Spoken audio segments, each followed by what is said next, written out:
जीना अपना धर्म समझते हैं। मौत से खेलना हम शौक समझते हैं, देश के लिए जीना अपना धर्म समझते हैं। दुश्मनों के लिए बन जाते हैं तूफान, दुश्मनों के लिए बन जाते हैं तूफान, हम भारत माँ की रक्षा को भगवान समझते हैं। ऐसे कहने वाले वीरों हजारों में नहीं तो लाखों में एक होते हैं, ऐसे कहने वाले वीरों हजारों में नहीं तो लाखों में एक होते हैं। नमस्कार मित्रांनो, माझे नाव चांदनी दिलीप पोतराजर, वर्ग 10वा। आज दिनांक 8 ऑगस्ट आपल्या शाळेमध्ये वक्तृत्व स्पर्धा आयोजित केलेली आहे।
देखना है जोर कितना बाजुए कातिल में है, देखना है जोर कितना बाजुए कातिल में है।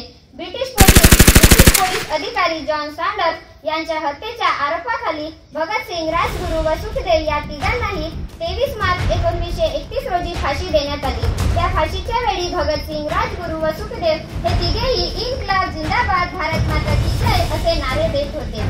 परवाह नहीं थी अपने प्राण की, बसंती रंग का पहना चोला था, परवाह नहीं थी अपने प्राण की, बसंती रंग का पहना चोला था, विदा लेने की ठान दुनिया से, नारा इन्कलाब का बोला था, नारा इन्कलाब का बोला था। असे हे महान क्रांतिकारक भगतसिंग हे देशाच्या महान क्रांतिकारी नेत्यांपैकी एक होते, हे देशाच्या महान क्रांतिकारी नेत्यांपैकी एक होते। आज जरी भगतसिंग आपल्या सोबत नसले तरी त्यांची देशभक्तीची भावना आणि बलिदान सर्वांना प्रेरणा देत असते, त्यांची देशभक्तीची भावना आणि बलिदान सर्वांना प्रेरणा देत असते।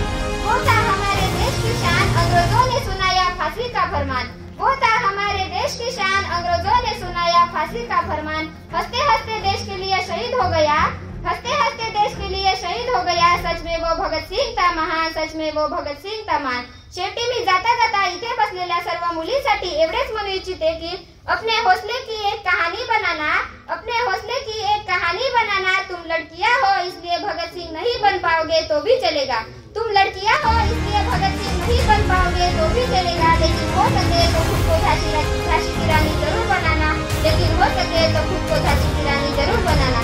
स्वातंत्र्यासाठी बलिदान दिलेल्या सर्व थोर क्रांतिवीरांना माझे कोटी कोटी प्रणाम, माझे कोटी कोटी प्रणाम। धन्यवाद। जय हिंद, जय महाराष्ट्र, जय जवान, जय